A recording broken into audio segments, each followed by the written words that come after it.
Hello ladies and gentlemen, and welcome back to Tyranny.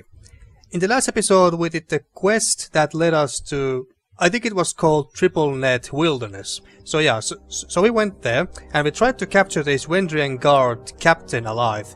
But that didn't quite succeed because they hate our guts because we killed their queen, and yeah, we have been quite brutal to the people of the Vendrien Guard in the conquest during the conquest campaign. So that's why they were not really in the mood for negotiations, and so I had no choice but to kill the captain, which the Scarlet Chorus did not like. But hey, I did what I could. And now we are in Echocall Crossings, and let's check the quest once more. Where was it? I think it was here. Yeah, the Battle of Echocall Crossing. Echocall Crossing must be taken before Kairos' forces can press their attack on the Vendrien Guard citadel. Help the Disfavored subdue the rebels and take control of the crossing. Meet with Antio at Echocall Crossing. Antio and his company of soldiers are moving to break the opposition blockage at Echocall Crossing. You have been dispatched to find Antio and assist as necessary. Okay, so and this is Antio, and by the looks of it, the Disfavored are not the only ones here. Some of the Scarlet Chorus are here as well, although it looks like this bitter quip is alone here. But hey, but now let's talk to Antio and hear what he has to say. What's going on here? I really hate how the game freezes like that. Back on here, maintain defensive posture. Winded, the Disfavored commander clutches his blood-stained chest piece as he takes a deep breath, gathering his thoughts. His focus is on the scattered, wounded men around him. He has yet to notice you. Your plan has been a rousing success. Most of our troops dead, a bridge destroyed, and the Vendrien Guard push us back to where we started. Ladies and gentlemen, the finest the North has to offer. And for your next act, I needed those furies on point. Don't mock my strategy after working against it. We could have taken them. So what is happening? Shouldn't you be on the other side of the bridge? Remain silent. This is a disaster. So yeah, what's happening? Shouldn't you be on the other side of the bridge? We tried to push the western bridge, blow for blow. We had them running, but his gaze drops. Alongside escapes. But halfway across, the whole damn river just, the blood chanter gesticulates, flailing for words. Lurched up. The cursed Matani swallowed the bridge and most everyone on it. Only real soldiers we have left are the Scarlet Furies, and that I, quite wisely, directed into a flanking position. A few of us kept our footing, but the advantage was lost. We had to fall back. As we did, the Oathbreakers surged down the east bridge. We held ground until they fled back across the river, but now we are back where we started with only a fraction of the strength. So Antio is in command. You should have concentrated the forces as he directed. A member of the School of Tides is alive and working with the Vendrien Guard. I assure you she is the culprit. A direct attack was a dumb idea. Bitter Quip was wise to hold a reserve. Well, let's tell them about the Tidecaster first. That would explain it. I saw a woman dressed in blue at on the other side of the river. Didn't seem like she fit with the others. Yeah, that must have been Ebb. The woman we have already met once on our way to the Scarlet Chorus camp. Had we focused our strength into one perfect lunge, we could have crossed the bridge before the enemy knew what was killing them. But it's not too late. We can use the Scarlet Furies to... No! Fool! Stop suggesting ways to get my gang killed. Are you working for the Oathbreakers? We should wait until the enemy is no longer on high alert. Yeah, well, sure. Normally I would not be against that idea, but we don't have much time, you know. Antio is still in command. Follow his orders, or I'll find the next person in your gang willing to do so. If Antion's plan isn't a good one, what would you suggest instead? Well, we can sit and wait for Kairos' edict to kill us, or we can do something. Well, if Antion's plan isn't a good one, what would you suggest instead? There's a time for initiative and a time for patience. We should try a different part in the river, or come back later. The enemy is too wary of us now. Are you in such a rush to see Kairos' edict come to pass? Sorry, Quip, but I'll strap you to my back and charge down that other bridge alone, but doing nothing isn't an option. Well, we can sit and wait for Kairos' edict to kill us, or we can do something. If this were a hearing of grievances, I would let you call the shots, but we are talking about the lives of my gang. Conscripts are a couple a dozen, but Furies... I have worked hard to secure the loyalty of my gang. I will not scrap fine warriors on so buffoonish a plan. Perhaps if you had help covering the cost of enticing replacement warriors to your... What? Perhaps if you had help covering the cost of enticing replacement warriors to your gang. I'm not quite sure where we're getting at with this. How about you just tell me what you would like in exchange for your cooperation? Or athletics? Strike him. What was that? Subterfuge? I suppose I'll have to tell the voice of Nerat that his agents were soft and cowardly in the face of opposition. I kinda like both of these, athletics and subterfuge, although I'm quite sure that I didn't have that much subterfuge points. But then again, we have to get these subterfuge points every time when we unlocked a locked chest or crate or something, so I guess we got some from that. But I kinda like with a more violent approach, because my character is more direct and blunt, and not that subtle. So let's strike him.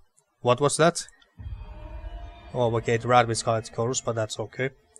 Your fist lands a telling blow, staggering the chanter. A bruised smile covers his face when he turns back to face you. Bloody me all you want, but the Furies will only follow my orders. Strike him again. Fine, but at least Verse likes us. I like your technique there. Persuasion suits you. Neither moving nor raising his own hand to stop you, Bitter Quip winces with pain as your fist connects. After a quick breath, he looks back at you, smiling ever wider than before. God damn it, strike him again. Once again, the chanter does nothing to defend himself, and you notice a flash of excitement in his eyes right as your knuckles make contact with his nose. Jesus, is he a masochist? Oh, we get fear with Barrick and lost some loyalty. Well, that's alright. Enough! Your interrogation leaves something to be desired, Binder. This is getting us nowhere. Well, yeah, it sure looks like it. Speak for yourself, but my sails are unfurled. He wipes a trickle of blood from his lip, then runs his hand along his tongue, smiling at the taste of his own blood.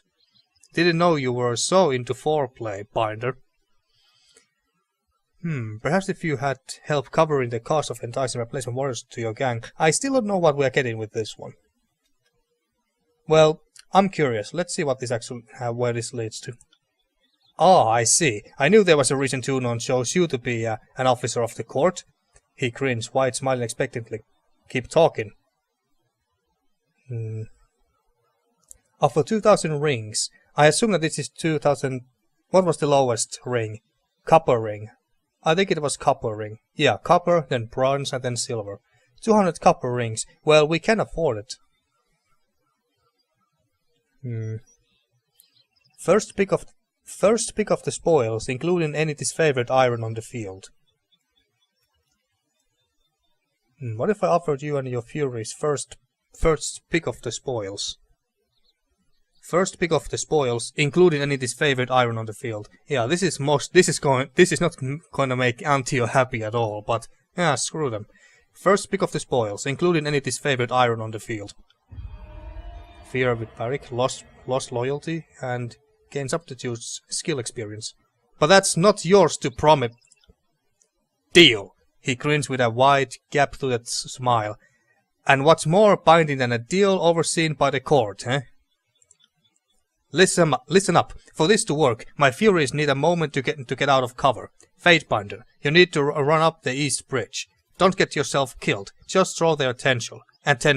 I'll signal my Furies to send a rope across while you have them occupied. There's no time to waste. Let's hope your gang delivers. Antia turns to you, nodding with a heavy frown. Thank you, Fatebinder, and good hunting. Alright, so Antia didn't seem to mind that deal too much. Alright, so attack the eastern bridge, which is over... Oh wait, last time when I played this, the bridge was over here. But it said eastern bridge, so I guess we have to go this way. Oh wait. Yeah. Okay, so, what do we have here? Iron greatsword, it's two-handed weapon. It's not that much better. Well, at least we can sell it. Oh, and there was a revive potion, I think. So let's give it to Barrick so he can revive any of us who falls. I heavily doubt that Barrick is ever going to be the first one to fall in battle. Pick up that crap. What do we have here? Oh, a trap. Good job, Verse. I didn't even need to be in what was the key pointing? I'll be your shadow. There we go. I didn't even need to be in stealth mode. Yeah, do that. Oh, and disarming traps also gives us subterfuge points. That's nice. Oh, before we go there though. Right. Let's check this place real quick. You see that? Yes, I see it, dear. The soldier has numerous wounds on his body. The cold forms of two elderly villagers. Two elderly villagers lay nearby, two victims that he ultimately could not shield from harm. So these people killed an elderly couple. Most of the homes of the southern side of the river have been abandoned, much like this one. Few of Apex's citizens believe that raising the blue flag will be respected by Kairos' forces. I don't see any blue flags here though. Well, whatever. What do we have here? Oh, Tearsman hunting bow. Is it any better than what you have? Well, let's pick it up first. And there was this box here. Camping supplies, but we are full on them, I believe. Yes, we are. Well, at least we know that it's there. So now, let's compare this. This was Tearsman spine bow. Okay, so...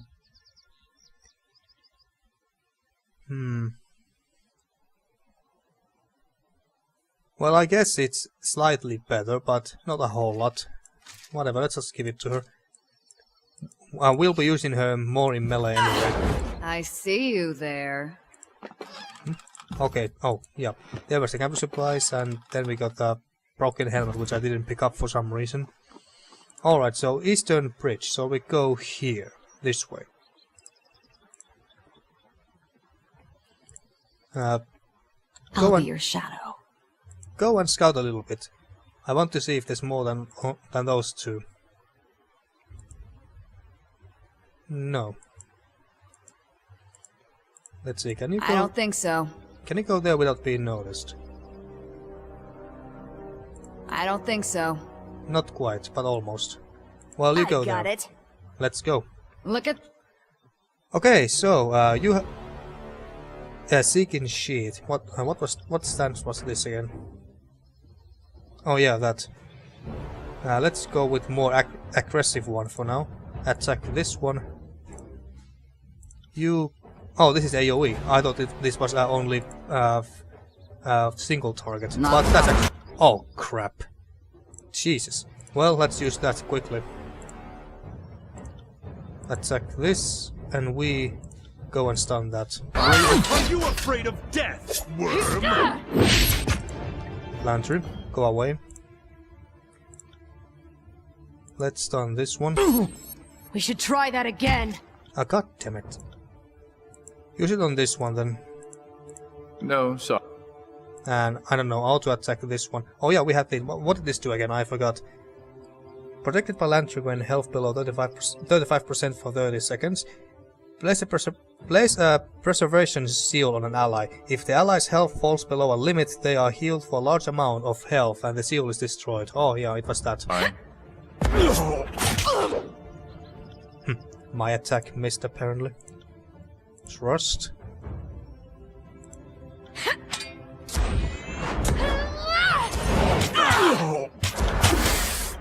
Oh, that was a cool move from that. A very rogue-like enemy that they are. He's about to die. There we go. Shit. He's attacking Landry, but that should be fine. Trust. Yeah. He should die very soon. Or she. Flawless! I'll tear your skeleton out. There we go. Easy peasy. When there's only 2 of them. Vendrien Guard light bronze armor. Even though it's heavy armor, really.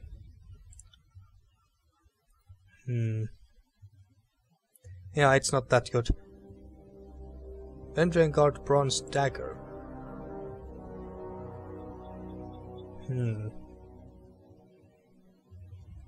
Well, it could potentially be better than our Gut Seeker. Well, let's give it a shot. Gut Seeker, it's this one.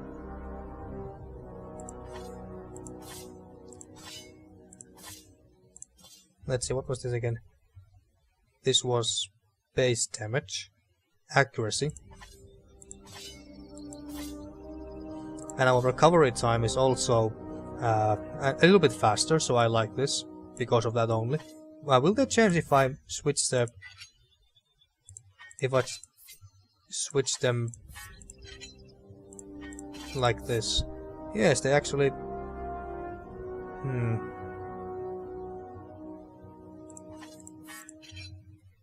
So if the dagger is in the main hand, in her right hand, which I assume is her main hand, then the recovery time is 1.8 seconds, accuracy 94. Yeah, it's better this way, I think. Right. Okay, so that was that. Oh, and more enemies, but they are not hostile, so I guess we can talk to them. Never mind.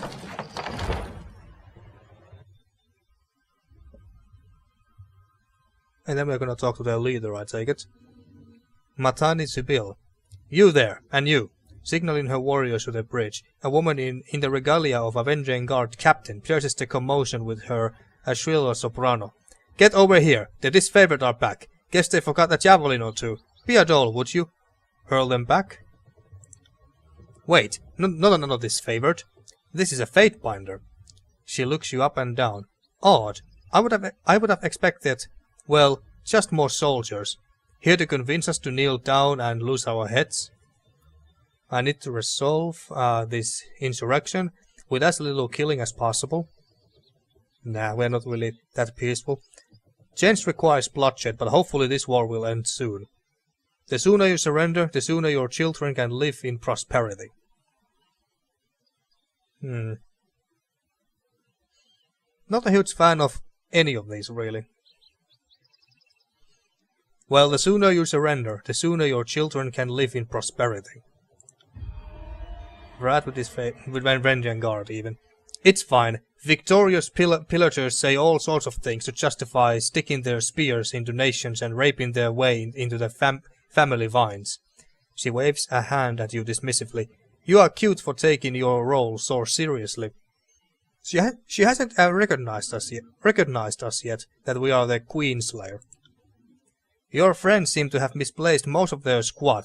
Guess they are somewhere in my river. She shrugs sarcastically. My family's been protecting this river for 6 generations, so it's easy to lose track of all the looters and vagrants we have had to feed to the eels. Unless you want to try a run-in leap over, you are stuck. Maybe try heading downstream to Placid Crossing. We have more warriors there, and I'm certain they would be just as happy to kill you. Let us across, and we will grant you mercy. The Tidecaster that did this, same one that met me for a truce. Lower this bridge and surrender. Well, we are quite. I think it's quite obvious that the Tidecaster is the one that we met once for a truce. So lower this bridge and surrender. Hold your oars a second. I have a statement prepared from Captain Ari for just this moment. She reaches into her belt and, with an impish smile, pulls her hand out to reveal nothing but the local hand gesture for penis. Wait, there's a second missive here somewhere. She feigns scour in her pocket once more before displaying her phallic gesture again. Well, that's lovely. As amusing as I find this soon-to-be corpse, it would appear that our distraction has paid off. He nods off to the west. Satisfied, she turns to leave, calling out to you as she does. I wouldn't keep standing there, Fatebinder. The river's currents are quite unpredictable. Yeah, I'm sure. And especially when you have a tidecaster in your ranks. Alright, so there were at least 3 enemies there waiting for us. Oh wait, we have to run all the way there? Oh yes, I think that's the... Right. Yeah, that's the case, yeah. So we all have to go this way, just like in my first blind playthrough. So we run all the way there, and then use a rope that the Scarlet Furies has set up for us as a bridge of sort. The Matani River's current poses little threat to small boats, let alone bridges like this one. The magic that split the bridge must have been quite powerful. Wait, where is the rope? Wasn't there supposed to be a rope or something? You, dude, where's the damn rope? Okay.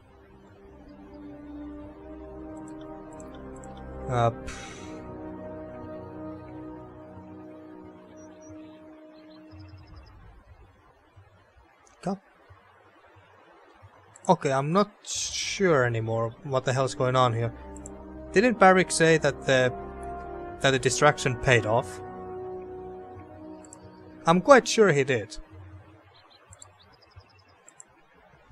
I'm gonna have to go back here to talk to Antio and the bitter quip or something. There is that lever, which we could use to lower the bridge, but we can't do that from here, of course. And we can't like shoot it or anything. That would be silly. I don't know. Let's go and talk to these 2 here.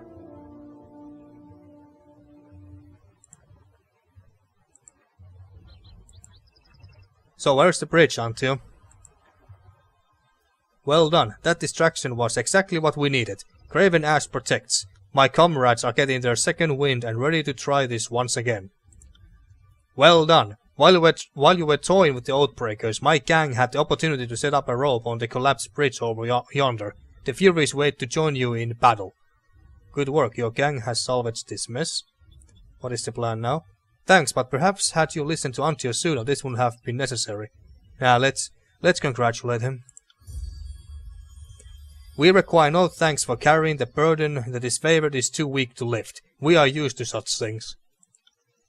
Plan now is to lower that bridge. My warriors can't swim in their armor. The lighter troops, he points squarely at you, can move across the rope, then lower the bridge. We'll meet you on the other side. Cross it by rope, are we? Barrick clears his throat and shifts his weight awkwardly. In that case, I might recommend that I go last. Yeah, I was actually wondering here that, wait, Barrick is quite damn heavy. I hope that the rope can carry his weight. For once, I agree with Antio. Bitterquip points across the river in animated alarm. My gang's been spotted. Go now, before they are overwhelmed. Alright, so we did actually have to go and talk to those 2. Alright. And there's the rope. Alright, let's get across. Rope crossing. Take hold of the rope and slowly cross the river.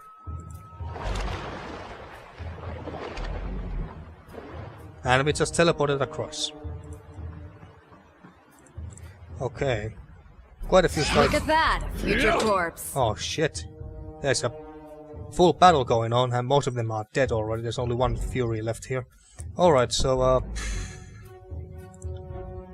Barrick, you attack this one. We can tank this one here. And you, Verse, go and attack this Sage Mage. Will do. Same thing.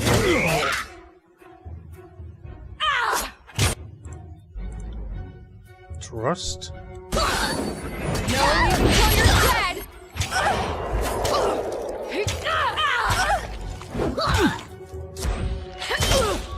Well, damn. Barrick, could you get these trees' attention for a moment? And you give me some... what it is? Vitality and might. At once.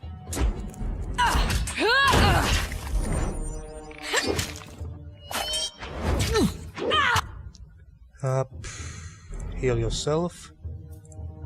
Verse should be killing this one any second now.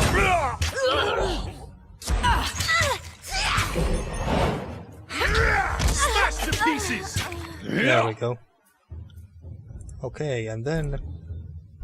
yeah, you keep hitting that, and Verse, you attack this dude here. This was once per encounter, yeah. Use that so he'll heal us. Damn thing couldn't pierce cloth.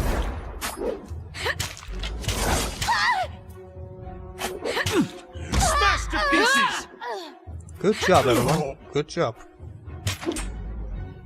Oh, the Scarlet Fury died. Well, that's a shame. I'll hit you twice as hard next time! Come on, die already. This is useless. I should try something else. There we go. Now that wasn't so useless. What do we have here? Staff of Boreal Frost. Sage's Hood. -4 deflection, -1 accuracy. A little bit recovery, but it's not amazing. Imperial Iron Falcata. 100. Nah, it's quite bad. Yeah, it's bad. What about this staff here? Well, let's pick up everything first. Compare it to this stuff. It's the exact same stats by the looks of it.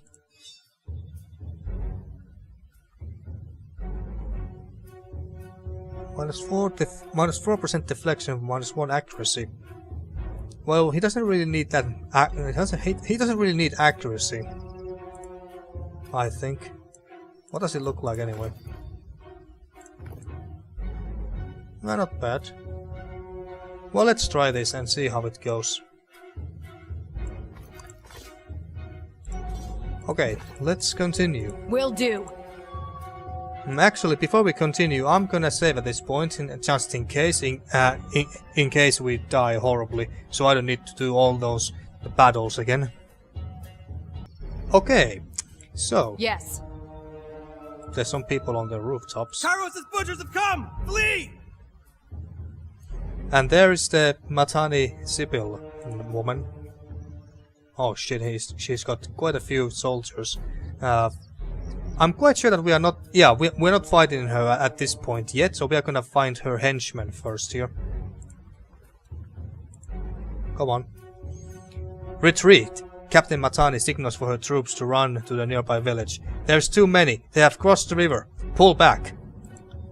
The Vendrien Guard soldiers rush forward and adopt a close formation, covering Captain Matani as she retreats toward the nearby settlement. Athletics 34. Brandish your weapon menacingly. Raise your hand if you leave behind orphans. I have slain Pelox Florian, allegedly your finest. If you pukes want to die next, be my guest. Hold. I wish only to talk.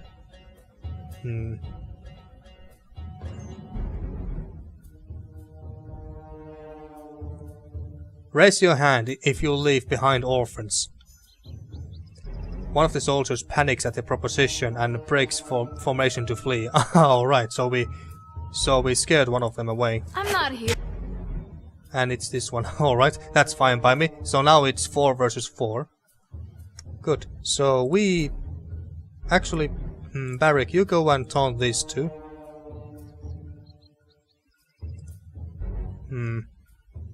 Actually, I was thinking about whether I should send Berhana back there. Well, let's take care of the front line with these two first. You, on the other hand, can shoot an arrow to that one. And you give vitality to me and mine. Down on it. This is useless. I should try something else. There we go. Let's take this. Let's take care of this rogue like enemy first. Shield past that. Barrick, you go. You go a bit further away, and throw your kills at people.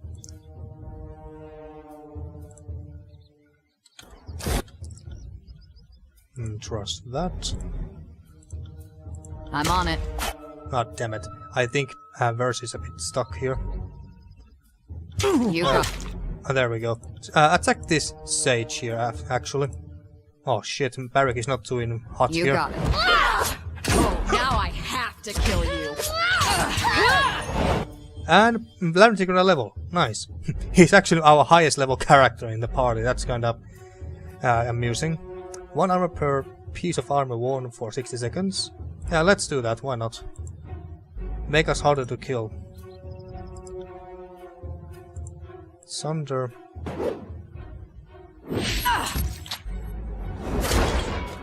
Come on, kill that one. There we go. Good, good. And then let's knock this one down, and Barrick, you focus on this one.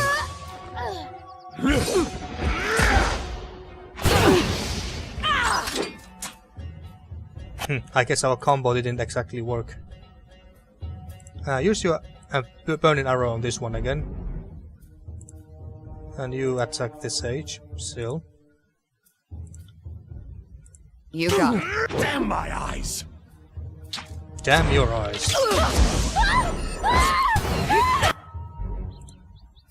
I don't want to use potions because I don't think I need to. Oh, we can heal him. Good. Grovel before me! Not happening. Use that and kill him, please. Oh crap! That piercing shot is great ability. I really missed that from my first playthrough. Good. Heal the Fate Binder. Now go and finish that. And we finish this one here. Alright, this battle went rather well, even if I say so myself. Nice. And now that Disfavored and the Scarlet Chorus forces should be coming here any second now. Oh, I need to lower the bridge first, of course.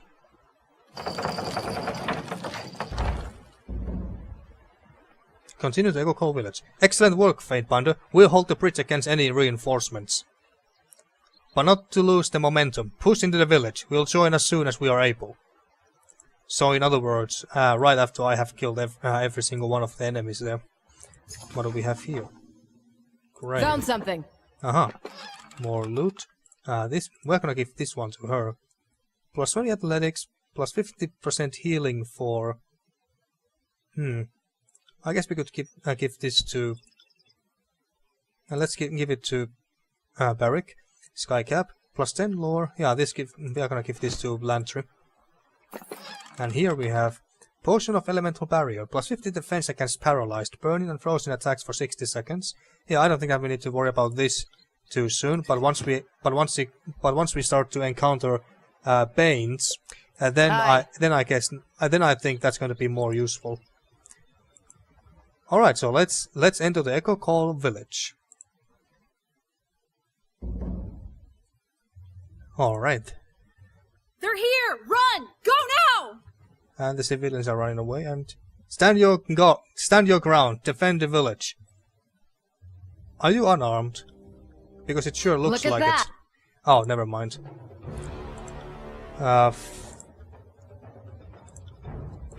Okay, so Verse, you start with the burning arrow.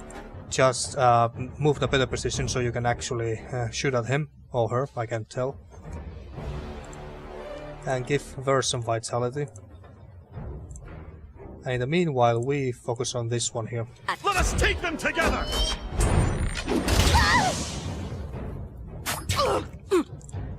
Then skewer.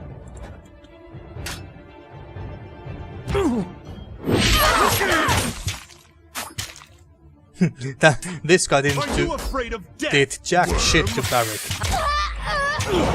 Nice. Not a problem, boss. Okay, that's it. Not that it matters. Ah, there's a settler we can talk to. Assuming that he's willing to talk. Because we're invading his village and everything. Let's give this one to us. Please, my children are inside. If you must kill me, do it out here, away from them. I had nothing to do with the Outbreakers, I swear. Yeah, I'm sure. I'm sure. Yeah, whatever. You hear muffled voices and fearful explanations coming from inside. There must be more Outbreakers coming to ambush us. And you stay back there, Landry. And about the formations, why can't I... Why these are locked? I don't get it. Whatever. We just have to deal with it. Maybe it gets unlocked once we have cleared this first act. A bit silly if you ask me, but... The Vendrien Guard can't protect us! We must go! Indeed, they can't protect you. They can't protect you from me. Fight Bitfighter Prehano. Nothing I can't handle. Heavy bronze rich helm. Nah, it's terrible. Only good for selling. Alright, two more. Ah, they were traps. I'm so glad that I don't need to be in stealth mode in order to detect these traps, like I had to in the Pillars of Eternity. I feel much improved. Ah, now he got a level. Nice. We're also about to get level very soon. Maybe after this. Not quite. Alright, so you stay there and we go here. Okay, Verse, you start with the fire arrow, as usual. We attack this one. Give some vitality to Verse. Not a problem, Bob. Flawless! And then skewer him. You got it. Smash to pieces!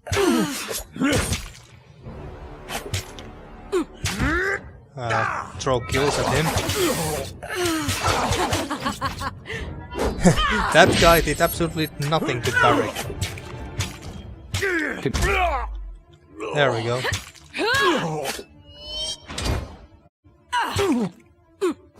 Maybe we get a level after this. Although I'm not sure if you get any experience points in this game after each battle. You didn't get any experience points in Pillars of Eternity after each combat. Every day. But from exploration and fighting stuff like this. Cap of precision. 3 accuracy. Well, it is better than what we are wearing, that's for sure.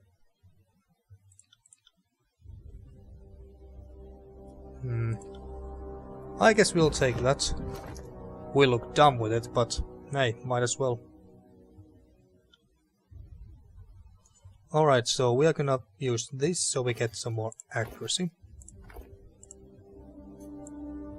Yeah, we look... Well, actually no, it doesn't look too bad. It doesn't look too bad. Maybe I should have picked a different hairstyle, something that is a bit more... more like, I don't know, more warrior-like, you know what I mean? I just picked this because it looked cool, but whatever. Let's just put the helmet on. I mean, we have a helmet in our in this avatar as well, so might as well have it on. More potions. That's nice. Give it to Landry and more camping supplies. We haven't rested in this game even once yet. That's only a good sign, because that means that we are doing quite a good job in these battles. You want this village? Take it. Good luck during the flood season. Can't do that. Alright, let's continue. Something tells me that there's going to be some traps here. And this is the way where we have to go. The soldiers are here! Lots of civilians over there. Okay, so far I'm not finding any Aye. traps so far.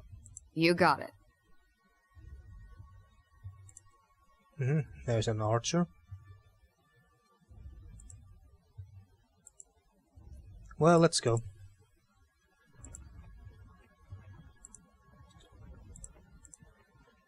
Come on, attack me. Is there dialogue? Yes.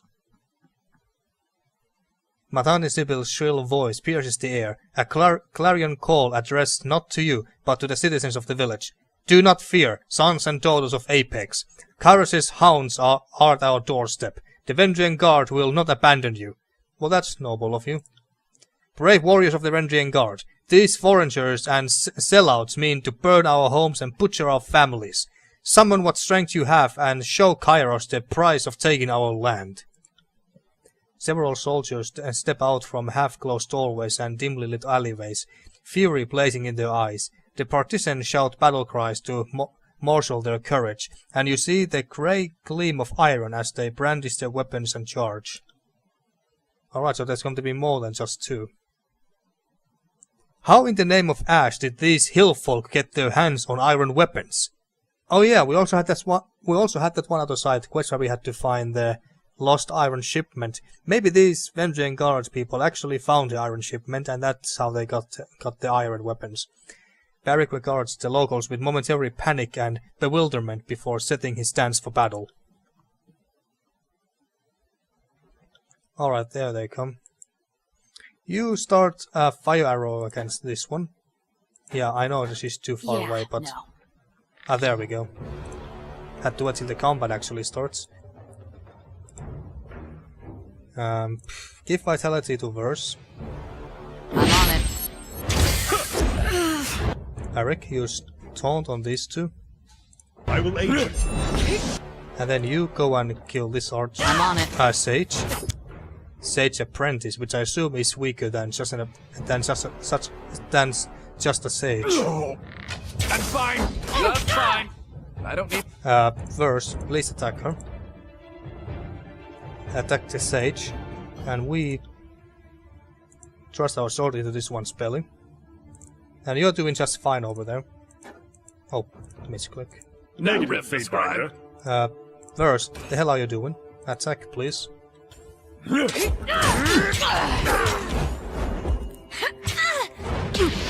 Oh, that hurt. Oh, did you already activate it? Oh, you used it on yourself. Good. Trust your kill. That. You won't get away that easily. Ah shit, Lantern is not in very good shape. At least we can use this on ourselves. Shield Slam or Shield Bash? Shield Slam.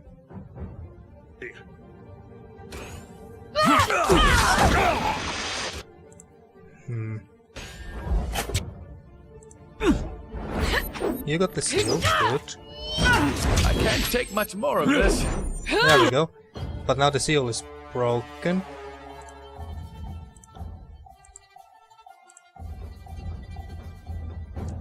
Use the fire arrow on this one, and then we could attack this one and take this one down faster. Can you heal? Not yet. 2 seconds. There. Heal. How many potions? You actually have quite a few potions, so use one. And you heal yourself. Now you use it on yourself.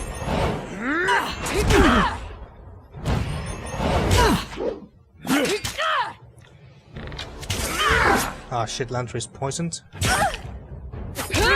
Good, one down. Barrick is doing just fine.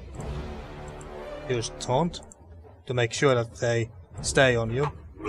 Then stun this one, the sage. Now let's just finish these ones.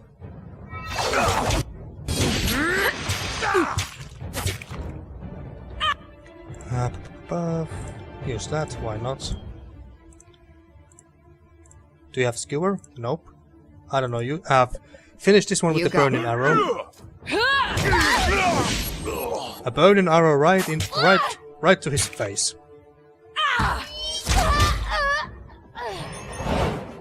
Landry got a javelin through his body.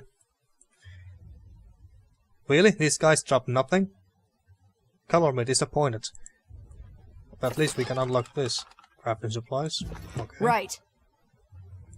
We have been doing pretty damn good so far. Mercy, have mercy on our humble village. Damn, Northerners, you just take what you want, don't you? Well, if we have the strength and power to do so, yes. Echocall village appears to be unusually well supplied. It's likely that the locals have been helping the revolutionary forces for some time. These bastards.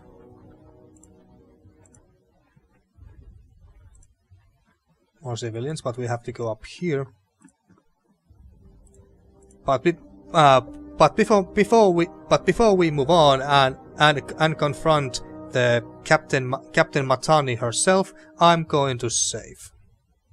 Okay, let's go.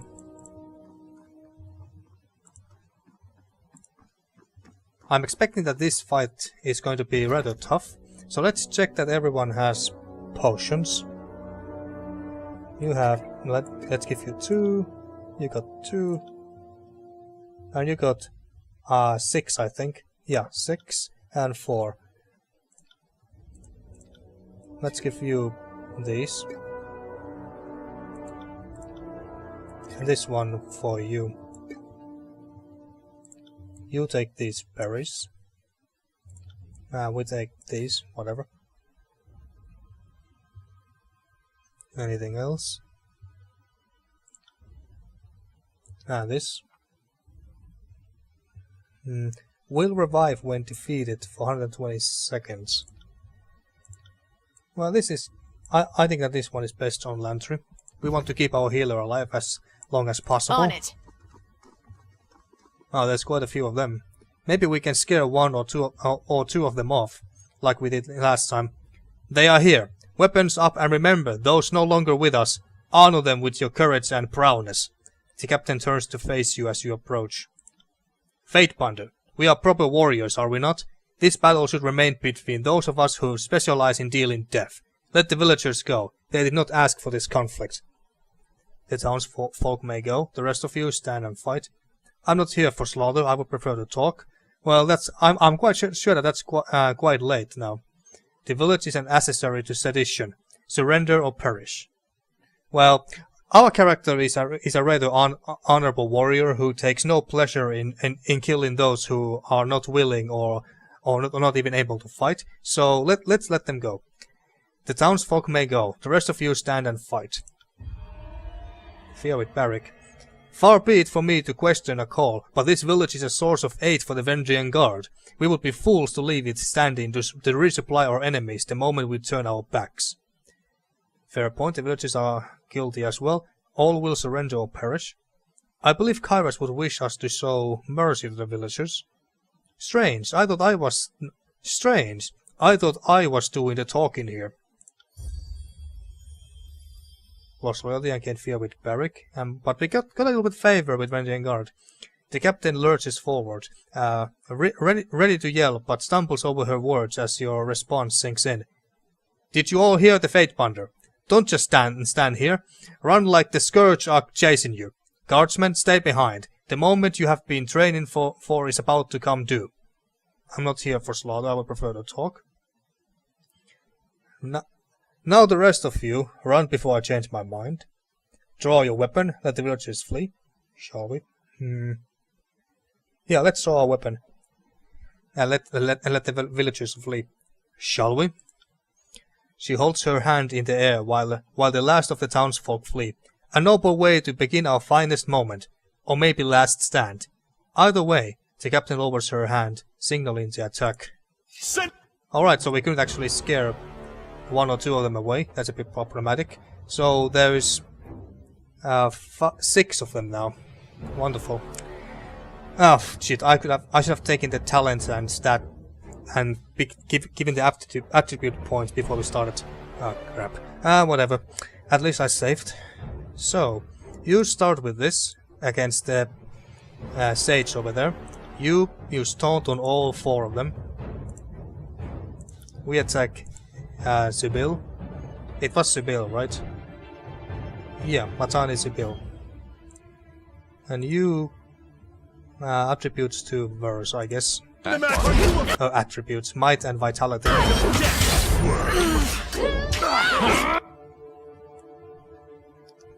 Alright, so... attack this outrunner here. Lantry, go a bit further away. Give this. Give everyone some armor and whatever else cool stuff it gave us. And you attack this outrunner. Where are we? Oh, we are there. Right at the front. Good. I guess we could give this seal to someone. But... never mind. Just throw a kill at someone. This outrunner is about to die. You're not going anywhere! Let's try to stun the captain.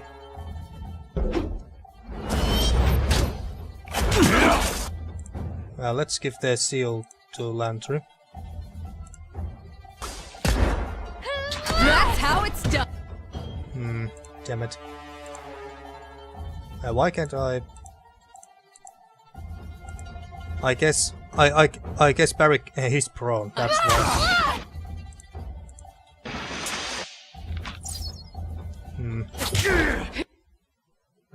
Alright, so you got the seal, good. Heal Verse. Actually, Verse got quite a few potions. God damn it, I can't check how many potions Barrick has. Well, heal Barrick for now. And you take a potion, and we... sunder this guy here.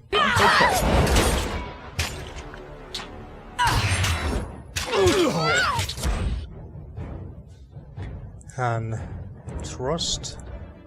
I got it. And burn this outrunner. How could I miss? How could I miss? Use a potion. Bastard, aren't you? Then use taunt. Take me if you can. Attack and kill this outrunner, please. Yeah, use that. You got it.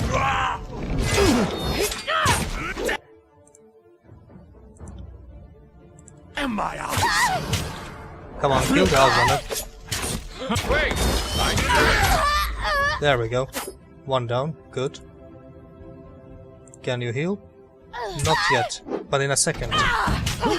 There we go. Heal him. Take care.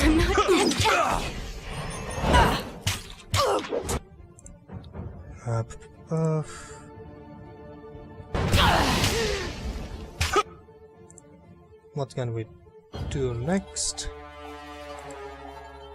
Where am I? Oh, I'm there. Alright. Shield slam that one. The captain is about to go down. So let's focus on her for now.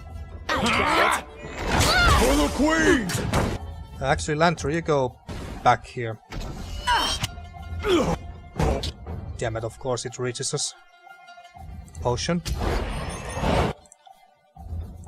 Buff us. And Matani has been defeated. Not killed yet, but defeated.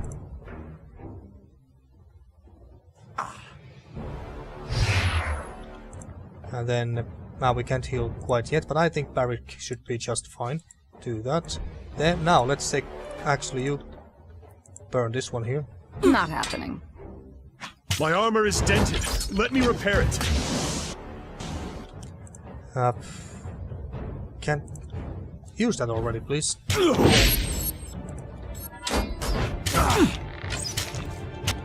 Alright, now heal Barrick. Yeah. That one. Why do we have to run like that? Ah, shit. He actually fell down.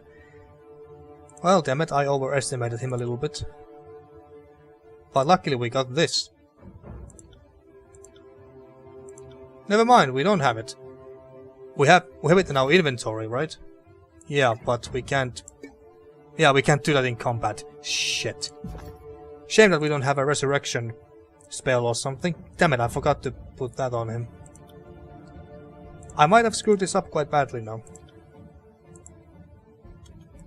Lend me your strength. Shit. Heal yourself.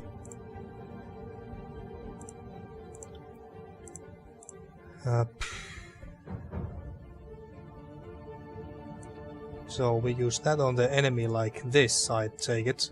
At once. Or how, I don't know. Wait, you didn't use it on yourself, did you? Use it on the enemy. Like, I don't know.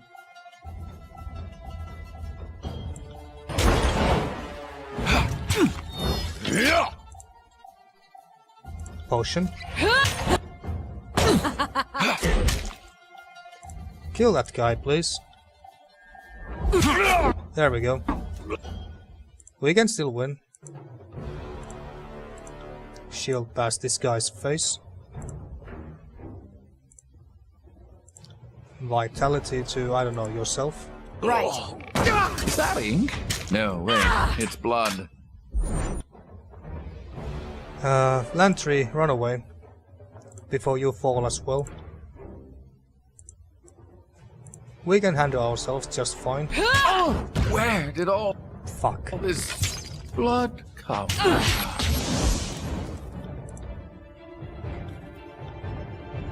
You must wait for combat to end. Ah, damn it. Oh, we already used it. Your will is weak. Use that. Kill the sage On quickly. it. There we go. We can win this. Let's change our stance though.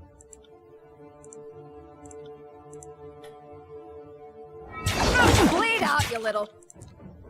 And we can't. Damn it, we can't heal ourselves. Have used our potions. Shit. Can't heal for a while. At least that one is about to die. Nice. Fuck yes. Yeah, we can win. But this was quite close. Because of my few pretty stupid and dumb noob mistakes. But we did it. We did it. Shield slam. Burning arrow. Arrow right into his face.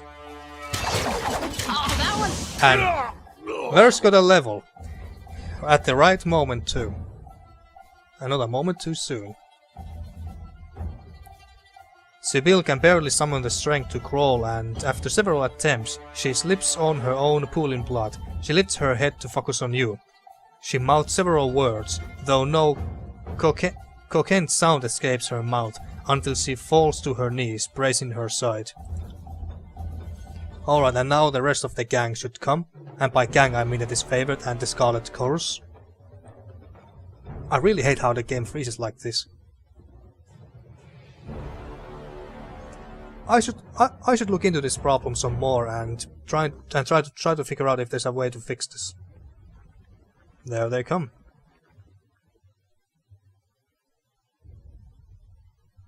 Well done, Fatebinder. If this one survives its wounds, we even have a fresh present of the Archon of Secrets.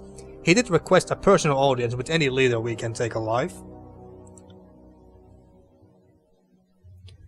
That's a mighty big if. These southern folk are a sickly bunch. Antio wags a hand dismissively. Looking at her suffer, it's making me sick. I'll kill her and get this over with. Finish her off. She fought well enough. I say give her to the Scarlet Chorus, see if she survives the trip back to camp. Let this one go.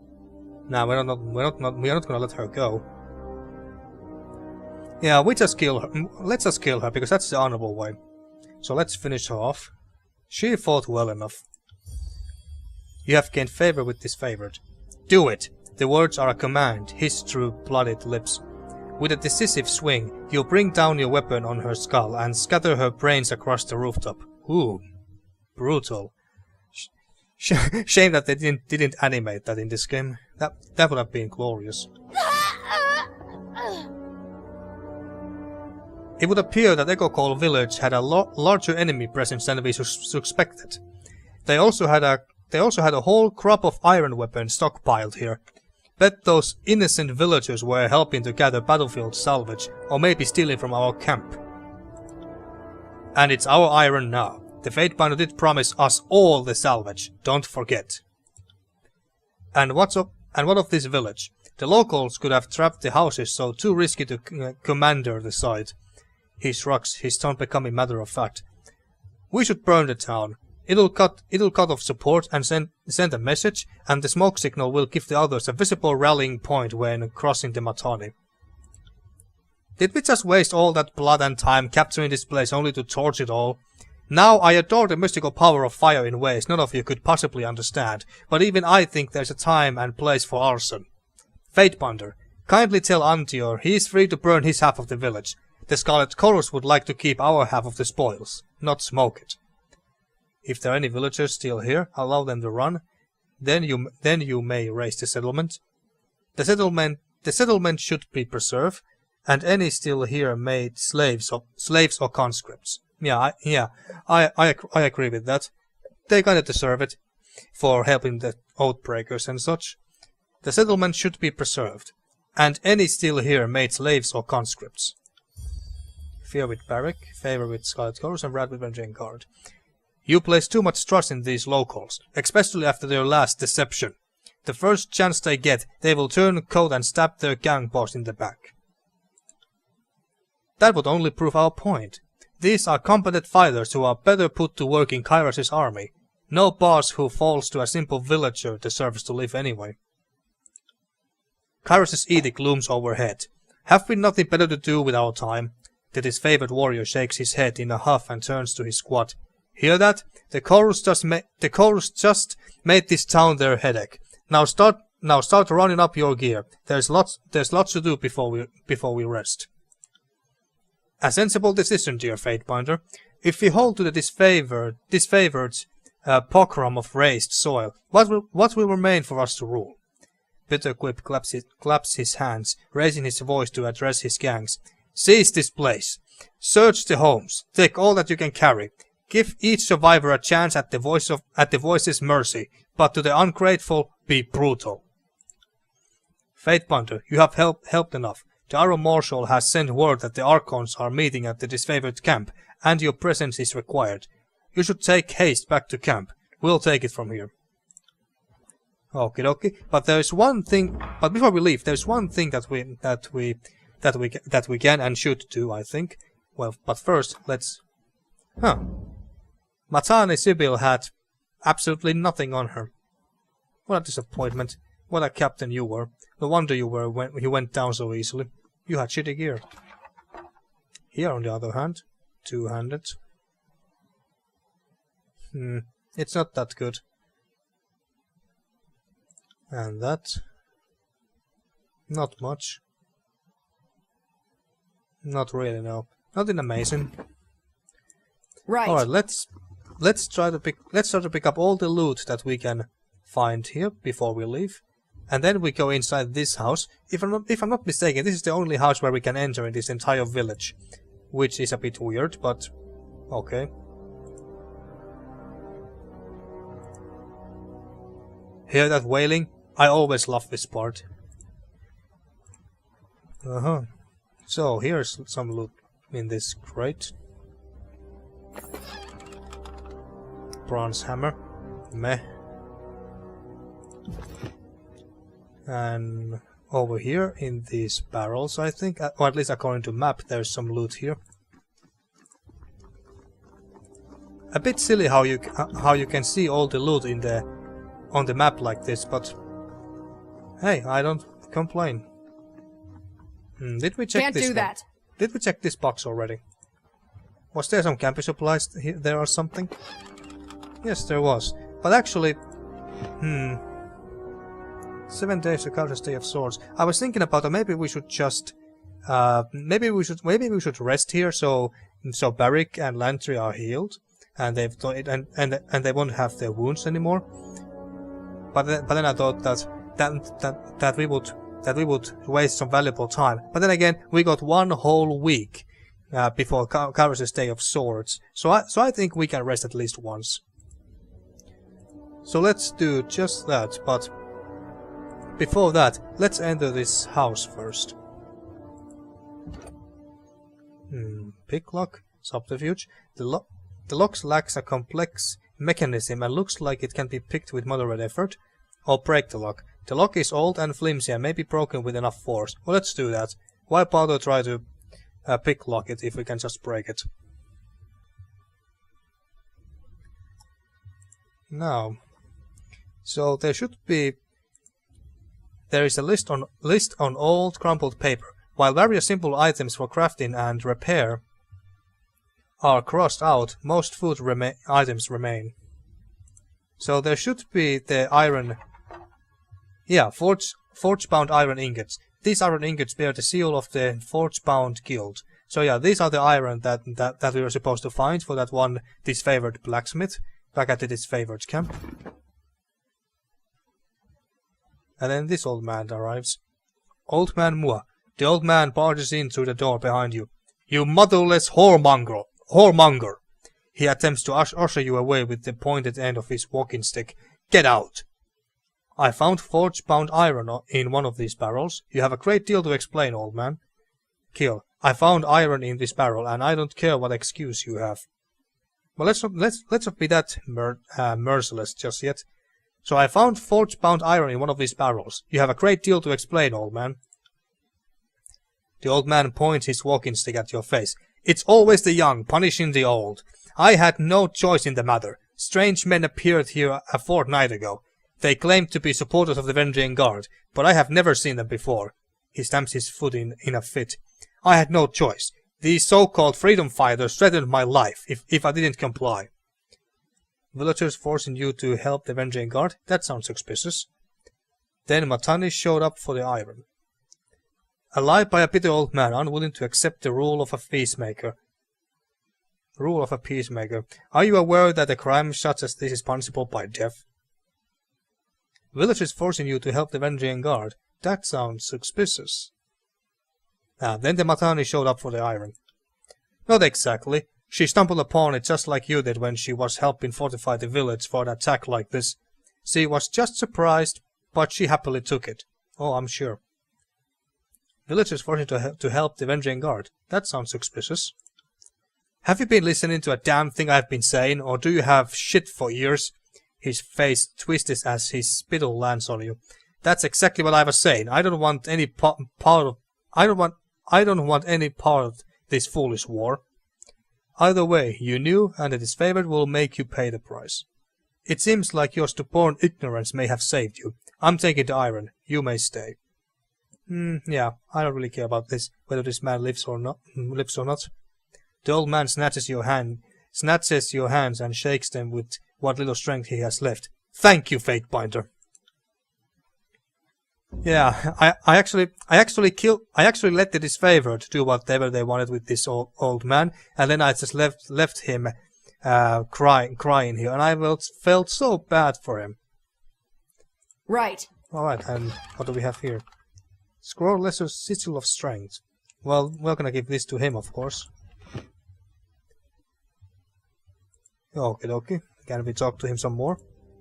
Thank you again for understanding the position I was put in.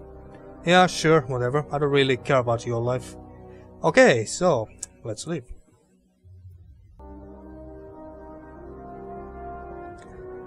And then, let's rest here. Camping will use one set of camping supplies. Do you want to camp here? Yes, please.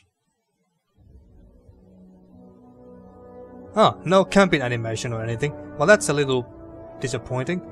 I always liked that camping animation, or the tavern inn, a little inn animation with the fireplace and everything every time you rested at an inn. But no such thing here. A bit disappointing, I'm not gonna lie. But now, can we just leave through... Nah, I guess we have to go this way. Can't leave through here for some reason. Alright, so now we go back to the Disfavored camp. To the Disfavored camp.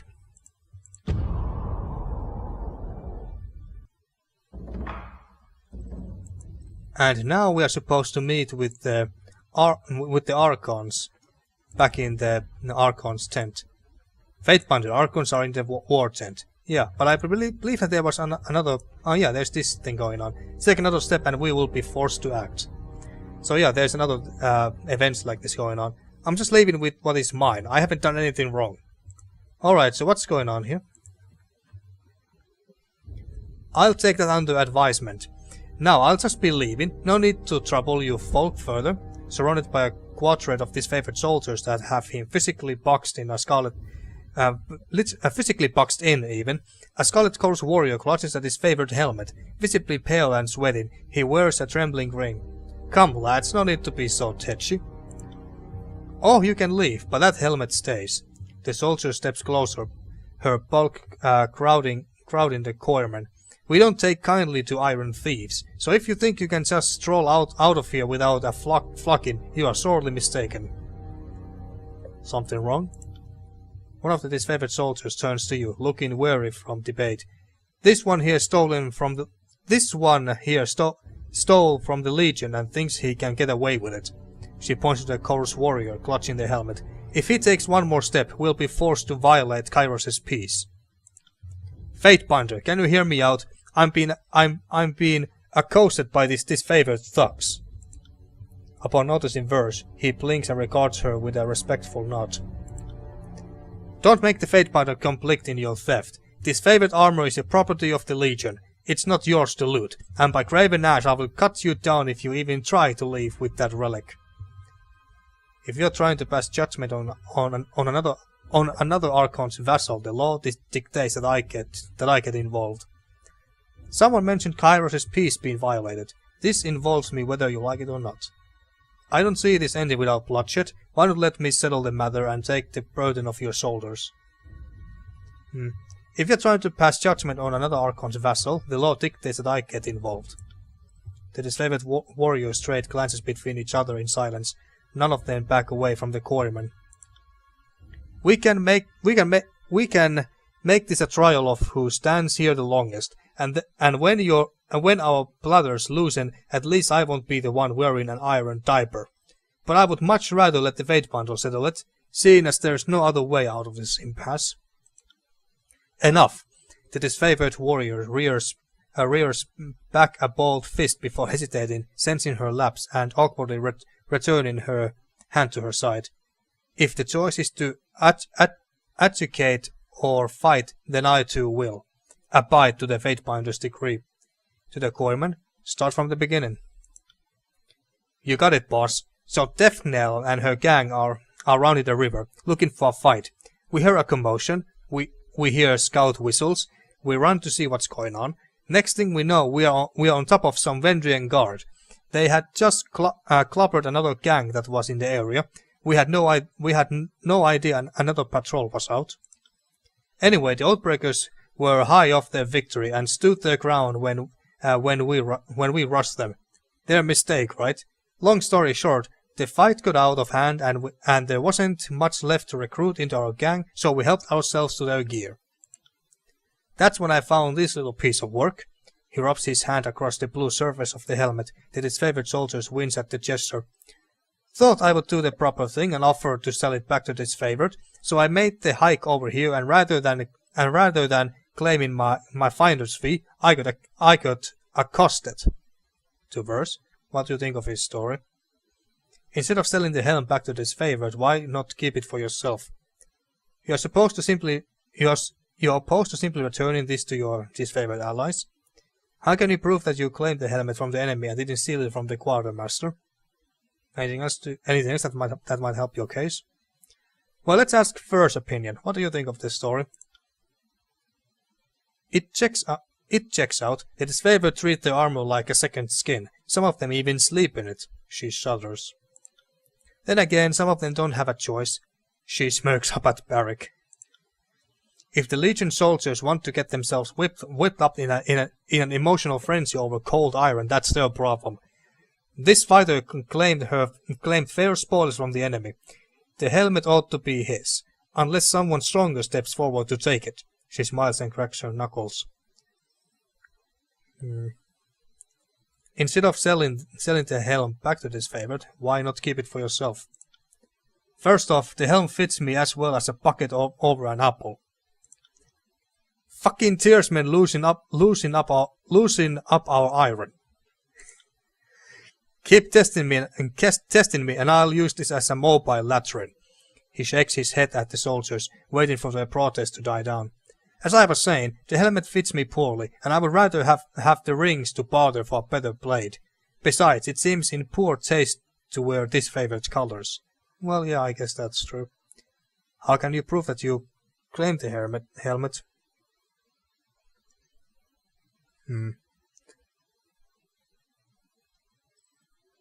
How can you prove that you claimed the helmet from the enemy and didn't steal it from the quartermaster? Nah, I don't think that he's lying. Anything else to say that might help your case? His mouth twists into a pensive scowl. Well, unlike my peers here, who seem unwilling to share, if I'm allowed to sell this, I would of course tie it to the court, like a proper ally. Shameless cur! If Blade and Mark were in earshot, he would have your tongue for insulting the court. And in case you don't know who Blade and Mark is, I think this is the very first time he's ever mentioned. Blade and Mark is Kyros's knife in the shadows, the unseen drop of poison that enforces the Overlord's will. He reports to Tunon, the adjudicator, serving in his capacity as the final word to those who hold Kyros's law in contempt. Few know the origin of the Archon of Shadows, or how Kyros maintains a hold on him. Those who anger the Archon never live long past sunset. So you don't want to fuck with that guy. I have further questions. I expect you would. Ask away, Fatebinder. What's your argument here, Disfavored? It is a disfavored helmet, and therefore belongs to the Legion. What else needs to be said? The warrior shrugs, looking to her comrades. I know the Chorus are routinely undersupplied, but we are not to blame for their lack of resourcefulness. They recruit too many to arm and feed, and we suffer for their slack. So when this fucker shows up trying to sell one of our helmets back to us, well, you could say me and the band were a bit insulted. Though she addresses you, her gaze stays locked to the quarryman. I don't want to make this more of a problem than it already is. The Chorus rat is free to return the helmet, with our gratitude, and never come back. I don't really care what Barrick thinks. I'm sure there's an extra helmet or two in your camp. Why pick a fight over this one? Did you offer him anything else in exchange? The disfavored soldier stares at you blankly. I take that as a no. An exchange would be as insulting to the Legion as a transaction of rings. Even more so. Every piece of equipment here is intended for Craven Ash's Northern Legion, not the rabble who squat and wrestle for their voices' delight. Nobody offered, but the only iron I seek is in the form of rings. Take it or leave it. Anything else to say that won't help your case? Well, I think it's worth noting that we haven't touched a hair on his head. I'm not saying that we won't bash his face in for the insult and presumption he threw in ours, but up to the point we have shown incredible restraint. Aren't they a generous bunch? I have further questions. Actually, I don't, but I don't really care to see the helmet. I'm ready to make my ruling. The disfavored warriors turn to you, waiting for your next words. Pay the man a fair price for the helmet or let him leave. Sell the helmet for 1 copper, no more, no less, and we call the matter settled. The helmet is a Legion relic, and stays with the disfavored. Nah, we're gonna side with our Scarlet fellow here. Pay the man a fair price for the helmet or let him leave. Yeah, we got some favor with Scarlet Chorus. And get favor with even Tunon. Ah, alright, so even Tunon likes this ruling that we made. A long growl rumples under this favored warrior's helmet as she measures her words. This isn't our way, Fatebinder. Apparently I expected too much of you to keep our traditions far from home. Well, too bad for you. A smile split his face from ear to ear. I'll accept an iron ring for an iron helmet, eh? Any takers? Otherwise I can try my luck elsewhere. Maybe someone in my gang needs a spittoon or a trowel for digging ditches. Take it! With a flick of her wrist, the warrior flings an iron ring at the quarryman, pelting him square in the chest with the payment. When he reaches to pass her the helmet, she jerks it violently out of his hand and glares. And this is my cue to leave. He nods to you. Have a pleasant siege, Fatebinder. And now that's been taken care of. And now to the... Oh, wait, before we go to the camp, to the tent even, let's give the... Wait. Ah, there's this one too. What part of no aren't you grasping? Maybe you should put less effort into whining at me and more... Less effort into whining at me and more effort into scrouching up a proper weapon before the next battle. I'm not leaving until I have my blade, even if I have to wait for you all to finish the siege and pack up camp. Alright, let's deal with this one. Low-born mongrel? Don't address me as if I'm a common trash. I'm third cousins with Vendrien Lysaeria. That Falx was given to my father, and bequeathed it. And he bequeathed it. Shut your cock, scabbard. When you bent your knee to the voice of Nerat, you forfeited all claims to your garbage and ancestry. Now drop it before I kick your... The disfavored warrior turns his head as you approach, and you hear a sudden shift in his tone. Just drop it. There are plenty of sticks around here. Isn't that menacingly shaped stick the weapon of choice in the chorus? But it's my blade. You would let me wade into battle unarmed just for a smug-like laugh? Is this how you honor your allies? What seems to be the problem? This louse here was, up until recently, our enemy. He raised his falx against us. I knocked him on his ass and helped myself to that weapon of his, a noble piece that he clearly doesn't deserve to wield. And I was offered a chance to make amends by serving Kairos as a vassal to the voice of Nerat. Why am I still being treated like the enemy when I'm on your side? You are lucky to be alive. Lucky that freak Archon gives you South Knobs a second chance at life, when we ought to kill or gild every last one of you. The disfavored warrior clutches his face, and a long sigh can be heard from under his helmet. Fatebinder, we are clearly at an impasse, and I doubt he'll give me the satisfaction of striking first.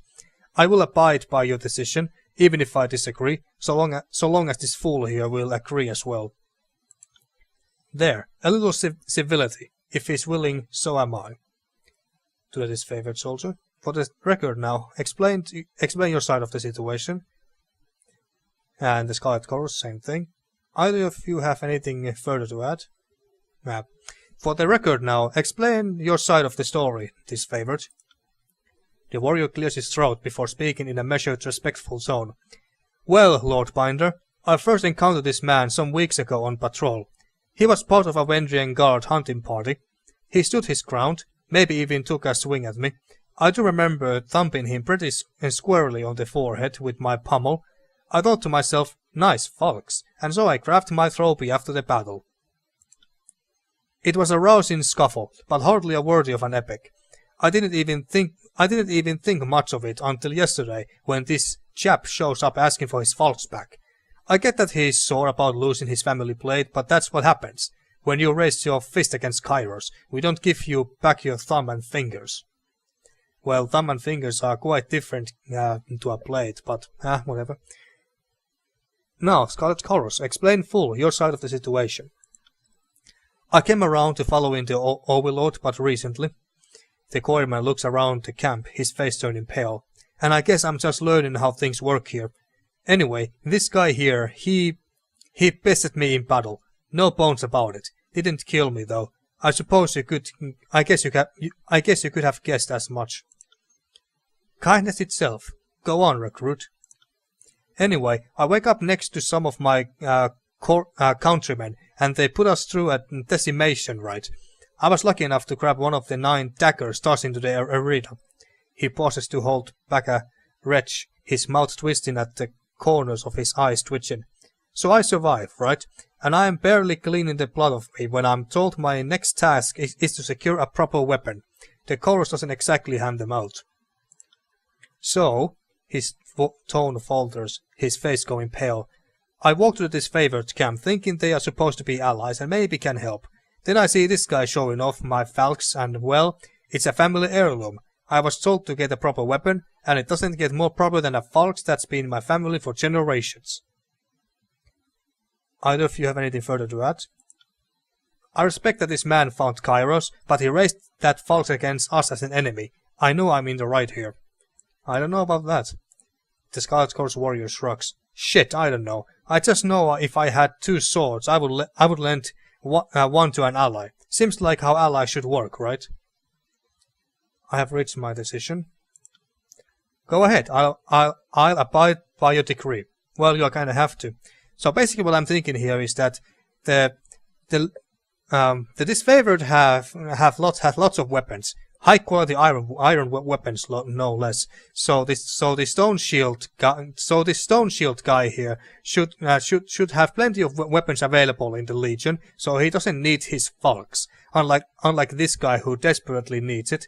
So we are gonna side with the Scarlet Chorus fellow here. So the falcons belong to an Oathbreaker, not the Chorus warrior we see today. I judge it a war trophy. Craven Ass insists on proper rationing. Stockpiling prawns you won't wield is a misuse of resources and no way to treat an ally. Return the falcons. The falcon is a proper trophy, but honor demands you make a good faith effort to assist an ally. If you will not return the falcon, you must give him a proper alternative. The falcon is an artifact of a conquered people. I claim it for the court. So either one of these two. Craven Ash insists on proper rationing. Stockpiling prawns you won't wield is a misuse of resources and no way to treat an ally. Return the falcons. I think I like this one a bit better. The falcon is a proper trophy, but honor demands you make good faith effort to assist an ally. If you will not return the falcon, you must give him a proper alternative. Stockpiling prawns you won't wield is a misuse of resources and no way to treat an ally. Return the falcons. Yeah, I think I go with this one. More favor with the Scarlet Chorus and even favor with Tunon again. Ick? That's well, that was unexpected. Eek! The warrior wags a finger in disgust. Just tell me you side with the mongrel. Don't try to bother my ass before violating me with some excuse about how I'm in the wrong. The Disfavored warrior reaches over his shoulder and unstraps the long scabbard and falcons. With a dismissive toss, the weapon clatters to the ground and the Disfavored warrior walks away. Thank you, Fatebinder. He snatches the blade off the ground, his face flushed with a ruddy smile. It did seem unfair that Ash's warriors seem to get all the iron they need, but the chorus provides nothing. The Disfavored have no respect for the Tearsmen that join the chorus. Don't waste your time trying to be their friends. In the chorus, the strong lead, the weak follow. Don't use me to fight your battles ever again. Yeah, I think I like this one. This is more our character. In the chorus, the strong lead, the weak follow. Don't use me to fight your battles ever again. Favor with Scarlet Chorus, that's a bit surprising. Better that I take the lesson from you and not my gang boss. That fucker's unpredictable. He signs. Thanks, Fatebinder. With that advice and a decent weapon on my side, I might just survive this war. Or the next spawn. Or the next spawn of it anyway. Oh, I'm losing... maybe starting to lose my voice after all this reading again. Sterling Hacknon. This is all your fault, you Kairos dog. Alright, but now to this Isotanis, the blacksmith. He was the one who gave us the side quest about the lost iron shipment. Have you found the iron yet? Isotanis gives you a look full of expectation. Show me what you have to sell. Lie. By the time we got there, the Oathbreakers had picked it clean, nothing left but scrap. Here it is. Good thing the Oathbreakers didn't get their hands on much. Now we got 1,000 rings, fuck yes. I can't tell you what it means to have this back in our hands. I'll make sure to tell my superior about what you have done for the Legion. You have lost our 4 iron bar ingots. Alright. Anything else? Well, let's see your wares. Lots of cool stuff here, admittedly. But let's sell the shit that we don't need. We don't need these. We don't need these. I'm quite sure. Or these. These. Yeah, both. All that.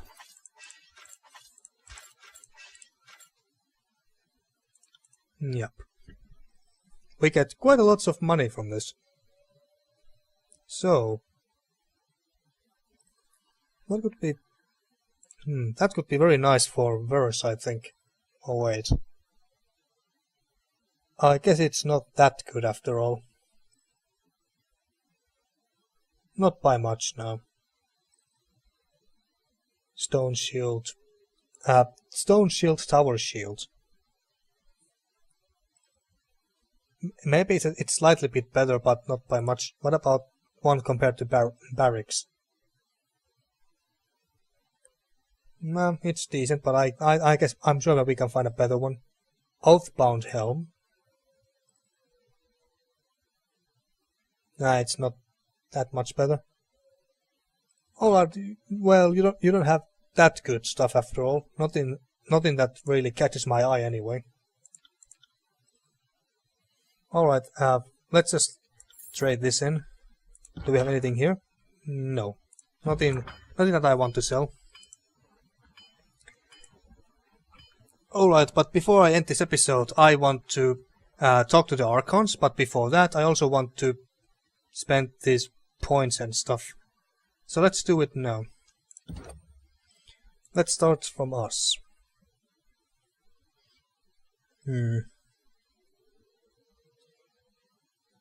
To one of these three, or maybe these two. Bonus health, will defense. Endurance, will and magic defense. Will defense. Oh yeah, this both give. Yeah, these both give will defense. All right. And considering the very last battle that we'll have,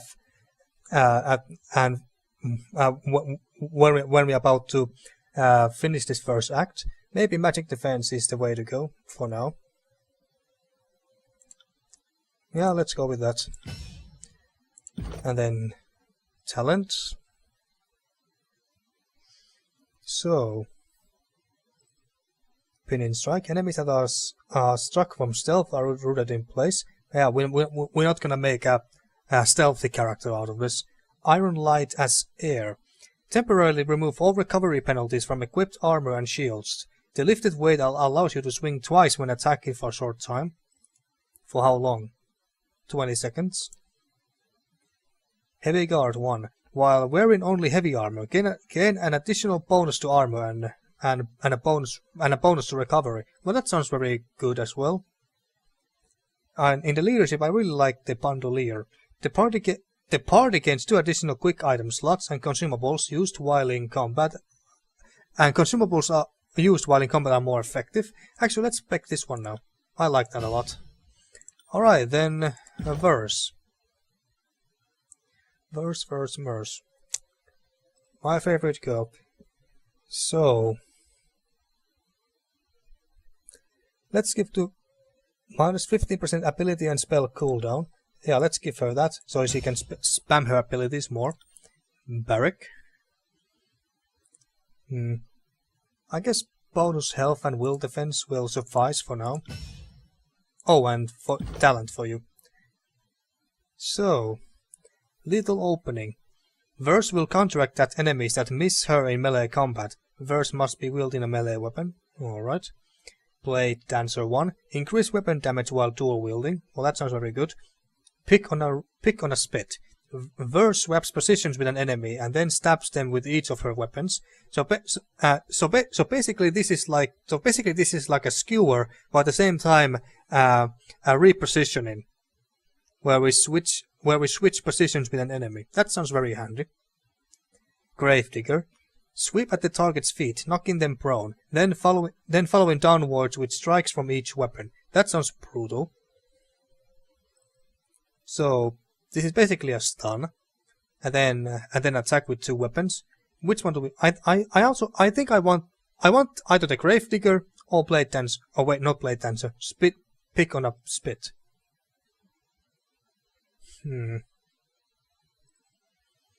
I think that stun is going to be a bit more a bit stronger. So I think I'm going to take this. Sweep at the target's feet, knocking them prone, then following downwards with strikes from each weapon. Yeah, we're going to take this. Nice. Alright, then... Oh yeah, we did give you a point here. Barrack. Get a chance to attack enemies as they engage you. Fight defensively, gaining bonus to armor. Allow Barrack to engage an additional enemy. After using Glass of Iron, Barrack will attack twice with his normal strikes for a short time.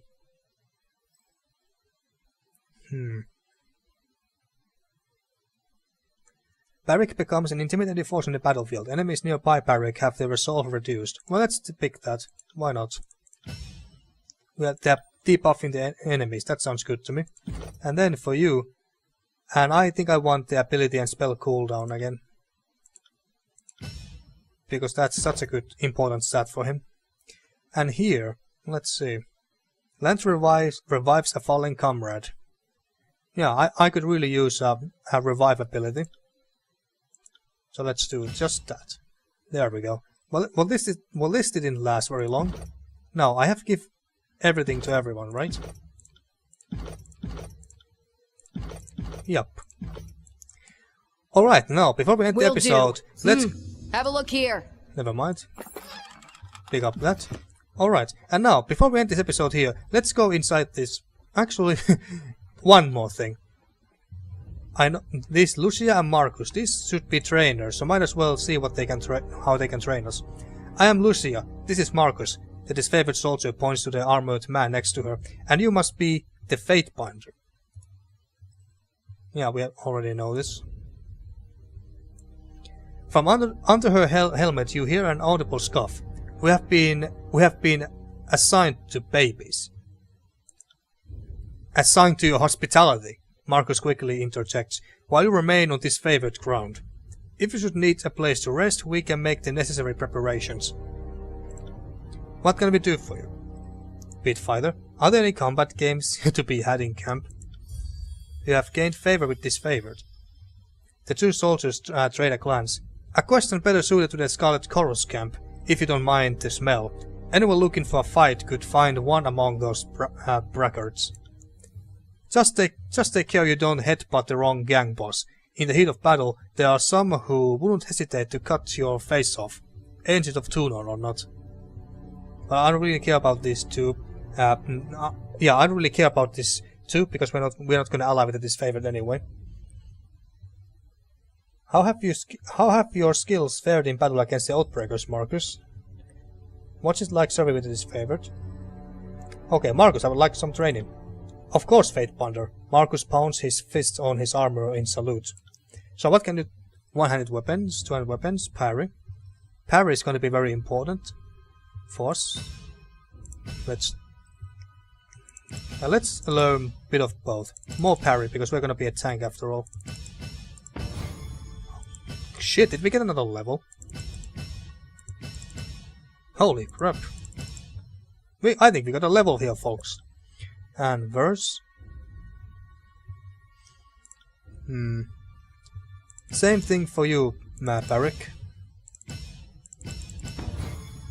And I think he got a level 2. And nothing that I want to teach to Lantern. You learn something every day. Alright, then Lucia. Scarlet Chorus favored too. I don't know why, but that's what I heard. Makes you wonder about the Fatebinder's loyalties. Are Tunon and the voices Greetings, Fatebinder. Marcus calls over Lucia. I see you have returned. What can we do for you? Lucia, I could use some training. Finally, some fun to break up the monotony of this siege. So what can you teach us? One-handed weapons, dodge, athletics. Well, I guess dodge would make sense for verse. And one-handed weapons. I wonder if one-handed weapons also improve dual wielding. I'm not sure. But these guys don't really teach anything that I want to train Lantry with. I don't know, give you some one-hand weapon training for him. And maybe some dodge for her, why not? Alright, let's give more points and stats to these guys. Yeah, let's put a point there.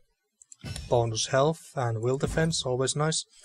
And here, Stand Mighty. An aggressive stance that focuses on powerful strikes that penetrate a foe's armor. An aggressive stance that focuses on rapid strikes to overwhelm opponents. Increase weapon damage while using a single one-handed melee weapon and allow basic attacks to strike multiple times. Well, I like the sound of that. Makes us a little bit more offensive, so let's pick that. One-handed mastery 1. And we are going to use one-handed weapons only, pretty much. One-handed weapons with shields. And I did give that attribute points. Alright, then Barrack. And for Barrack, breaking the wall, a powerful multi-hit attack that dazes, stuns and sunders the opponent. Oh, that sounds pretty powerful. Training ground. When Barrack is in the party, all party members gain bonus experience for athletics, one-handed and two-handed skills. Root in place, gaining immunity to push and prone effects and a large boost to endurance at the cost of the ability to move. Well, that sounds rather risky. I don't know if the benefits are really worth the worth the downsides here. Excuse me. Moderately increases single one-handed and two-handed melee weapon damage. I like this. Breaking the wall. A powerful multi-hit attack that dazes, stuns and sunders the opponent. We get more crowd control options. And here,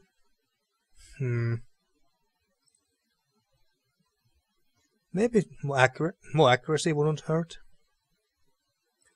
No, let's give him more strength.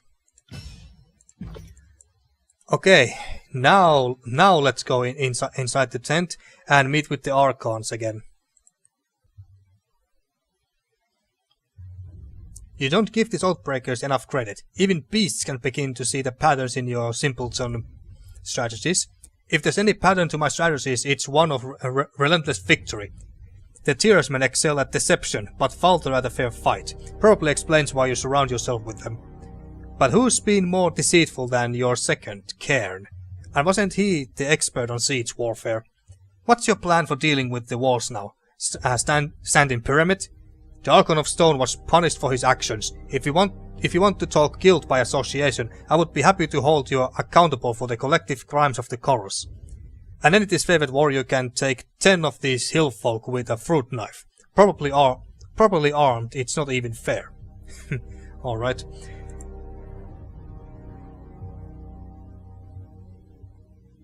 How can we trust your rabble not to turn at this last moment? How many of your conscripts have family bonds to the Vendrien Guard? It is decided. The Disfavored will take the vanguard of the assault. It is the only way to assure success before the edict comes to pass. And thank God that these two are voice acted, so I don't need to read everything. Graven Ash's roar pulses your eardrums, his face reddening as he yells. Oh, you're so young. We can forgive you for being stupid. Without your Archon of Stone to bring down those walls, you're out of your element. Only the chorus has the numbers required to swarm the walls from all sides. We will lead the vanguard of this battle. The voice of Narad. I love you. The best the chorus could accomplish would be leaving a ramp-shaped pile of corpses propped up against the walls for my warriors to use. Their fortifications are not a concern. Even understaffed, my Earthshakers could breach the masonry in short order. Another brilliant idea. Cairn's cult is, we're sure, every bit as trustworthy and sane as the late Archon of Stone himself. You did notice the spire at the center of the citadel? Hard to miss it, being only the tallest thing on the horizon and such. Certainly your Earth mages won't do anything stupid like, say, breaking the Spire's foundation. What could possibly go wrong? Oh, I like this guy. The voice of Nerad lazily twirls his scepter. You hear the voices in your head. We love saying that name, Cairn, just to watch him squirm. Craven ads had so much hair back before he met us. Oh, I'm sure. I trust them more than I trust your circus of rapists, sellswords, and turncoat tearsmen. Archon Ass turns his head and, upon seeing you in the tent, relaxes his posture. Tunon's Fatebinder has arrived. The war tent falls silent, and all eyes turn to you, expectantly. Our operations in Echocall Crossing and TripleNet Wilderness were successful. Why aren't you two marching toward Ascension Hall? My missions in Echocall Crossing and TripleNet Wilderness were successful, with little help from the Disfavored. I was victorious in Echocall Crossing and TripleNet Wilderness, despite the constant ineptitude of the chorus. Don Pickering? Yeah, I think... Well, to be fair, the Disfavored didn't really help us that much in... Well, they were not helping us at all in TripleNet Wilderness, because none of them were there. And in Echocall Crossing, they were not that helpful either. The Scarlet Furies pretty much did most of the work by making the bridge with their rope and stuff. And besides, we are going to side with the Scarlet Chorus here anyway, so doesn't matter even if we piss them off. My missions in the Echocall Crossing and TripleNet Wilderness were successful, with little help from the Disfavored. I'm sorry if you feel the Legion did not pull its weight. Perhaps my troops should conduct themselves as undisciplined, uncooperative children, as is the case in the chorus. Would that be more to your liking? Well, if that's the way to if that's the way to make them get the job done, yeah, sure. Now that we are all assembled, I want reports. The Scarlet Chorus was going to resolve the Oathbreaker presence in the Outer Valley. What became of that? Yes, what did become of that? We should know already, yet we do not. If we are not mistaken, the Fatebinder played a pivotal role in this operation. Fifth Eye, shed light on this baffling question. The Fatebinder did indeed assist the chorus, in a fashion. The Oathbreakers were cut down, but the Fatebinder's wrath spared none, and Captain Pellock's Florian was not taken alive. Much to our disappointment, the Fatebinder seems to have applied disfavored justice to Florian. Such a waste. Again, dude, the Pellock's guy didn't really give me much of a choice. And look what showing them mercy has done for us. My scouts report seeing chorus thugs fleeing your camp, defecting back to the enemy. They are abusing your mercy, and you either don't notice or don't care. The former is negligence, the latter is treachery. I was asked to lend a warrior's hand and did just that, be grateful or be silent. I disagree. He would have made a perfect captive, but he was a raging zealot with a death wish. Capture wasn't an option. They are Outbreakers. They have abused our mercy once before, and we are idiots to think that'll change. Yeah, I'm gonna go with this one. I disagree. He would have made a perfect captive, but he was a raging zealot with a death wish. Capture wasn't an option. Iron Marshal, I understand we've established a foothold across the Matani. Report. Securing the Matani was a gruesome affair. An agent of the School of Ties still lives, and the river was turned against us. Despite our losses, the day ended in success at Echocall Crossing, though victory came at great cost. Bradwith, very nice. When it came time to secure the nearby Echocall village, there was a distressing discovery. The villagers had been stashed in iron weaponry, no doubt stolen from our supply lines. Commander Antio wished to burn the village, but the chorus disagreed, and the Fatebinder backed their claim. A few of them got away, but their leader, Captain Matani Sybil, did not. Our spies tells us she was one of the founding members of this insurrection. Her death will no doubt dishearten the Outbreakers. One less noble scion of Apex with delusions of relevance. Good riddance. Have we forgotten why we marched south in the first place? Are we to rule over a sea of corpses? Have you any idea how difficult it is to tax dead people? Your treatment of the locals is short-sighted. We alone follow the commandments of the Overlord. As if to emphasize his words with a conductor's wand. With a conductor's wand, the voice of Nerad flourishes his dual scepter in the air. Hear the voices in your head. This is absurd. We aim to bring mercy and peace, while Ash remains fixated on ruthless slaughter.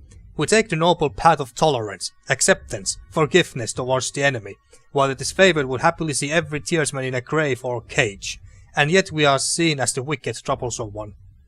Well, I can kind of see your point, but I don't exactly see you that merciful or a good guy compared to Graven Ash. Well, none of us are good guys, but you know what I mean. We can safely assume Kairos wants some bloodshed, otherwise why send the Disfavored? My intent was to honor the chorus and bring you a captive, but it would have taken a gang of warriors with nets to take her alive. Oh, so Kairos commanded you to be an insufferable ass at every turn. If so, good job. No. My intent was to honor the chorus and bring you a captive, but it would have taken a gang of warriors with nets to take her alive. A shame, as no doubt she had much to teach us.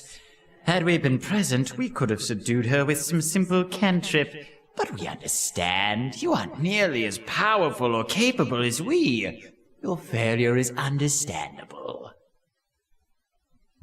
Why, did you just insult me? Oh, and now that I think about it, I think I should have perhaps gone with a different option here, because we would have killed her anyway, as an honorable warrior, and we beat her in a fair battle. Well, not exactly fair, because it was like what, 6 versus 4, and we beat her. She fought valiantly, and we granted her a warrior's death. But anyway, did you just insult me there, Nerad? Well, whatever. Enough! If these are my allies, why bother with the enemy? Even the low-born oath-breakers have the honor and decency to... The Archon of War slams them all to the ground with bone-rattling thud. Oh, finish your thought, old chap. They have the honor and decency to... To what? To abide by some sort of deal you made with them? The voice of Nerad spins his scepter in the palm of his hands. Can you not hear the treachery in his words? How can we be sure he hasn't been stalling this whole campaign? His legion boasts of victory after victory, and yet these half-wit oathbreakers suddenly give the Disfavored pause. Well, I don't know about that. Scowling at the Archon of Secrets, Graven Ash says nothing, his body heavy with agitation. If you two are unwilling to work together, as Fate Mount of Tunon, I will order you to do so. Remain silent. A truce with the Oathbreakers, is this true? Enough bickering, we are out of time to take Ascension Hall. A truce with the Oathbreakers, is this true? It's immaterial is what it is. The edict is all that matters now, and we will march on Ascension Hall and avenge our fallen brethren. I take that as yes. If you two are unwilling to work together, as Fate Mount of Tunon, I order you to do so. Enough bicker, we are running out of time, and time to take Ascension Hall. Something tells me that this is gonna piss them both off, because I don't think I have the authority to order them. Enough bickering, we are running out of time to take Ascension Hall. Fatebinder is right. Our survival is at stake. All that matters is taking Ascension Hall. Iron Marshal, ready our troops. Fifth Eye, tell your gangs to cover our flanks. You will do as we order. You are not to take orders from this addled ponce. Then the impasse is clear. We both wish for the honor of leading this final assault on the Vendrien Guard. Since Tunon is not here to select the rightful bearer of this honor, we must turn to the Archon's proxy.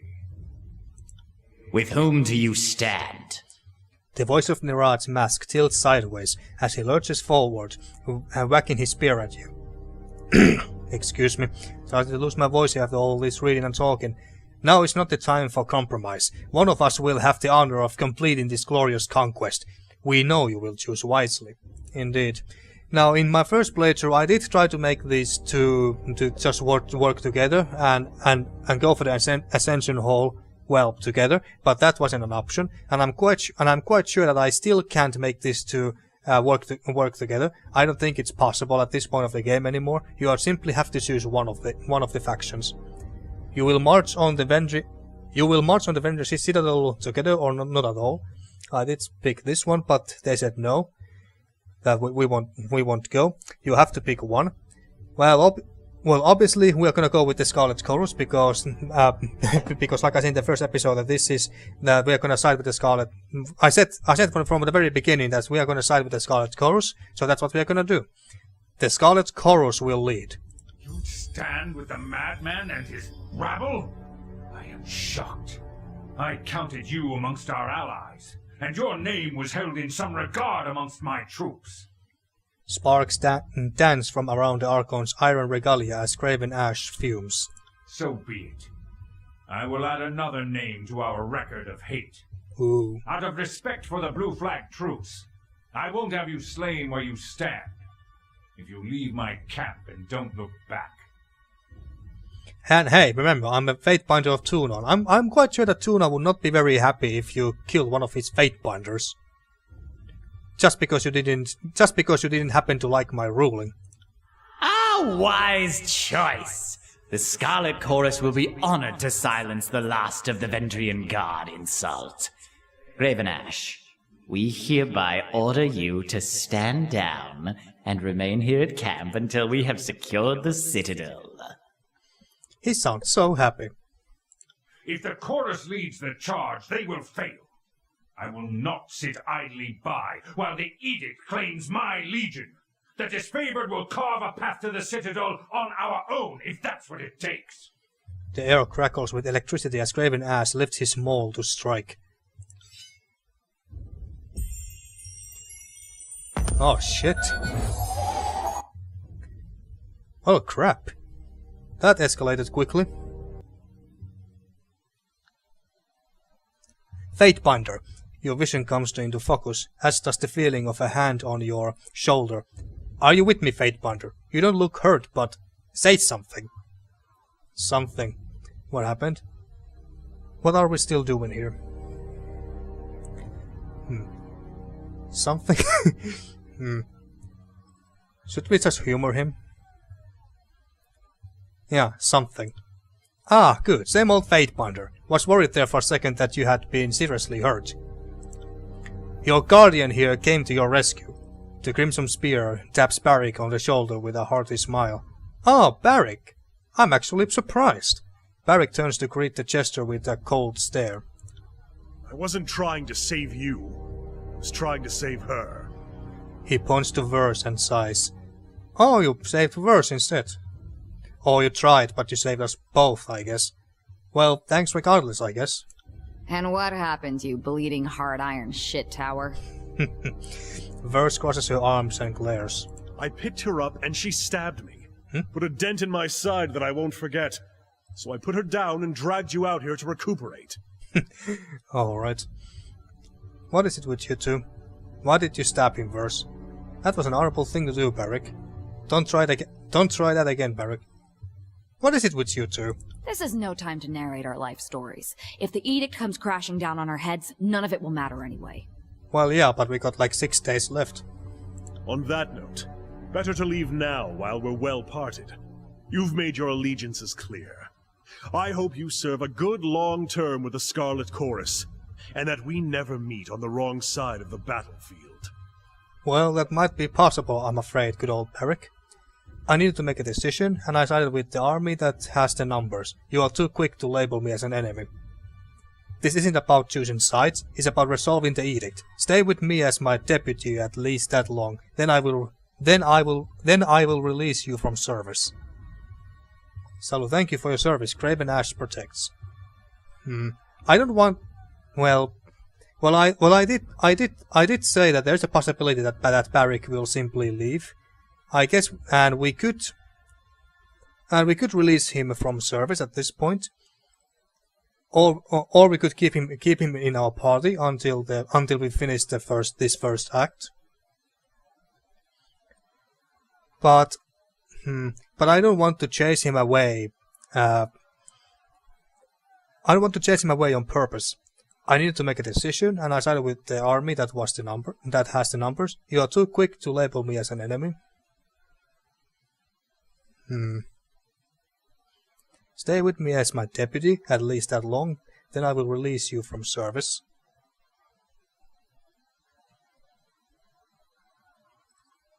No, this is hard. Well, it's not like we are going to need Barrick after the first act, but still. And also, I don't remember if I mentioned this, but the three of these followers that we'll get in the game have their own personal quest lines in the upcoming expansion packs content: the Bastard's Wound, Lantry, Verse, and Barrick. So I would really like to experience Barrick's story in the expansion pack. So let's try to keep Barrick in our party for as long as possible, and see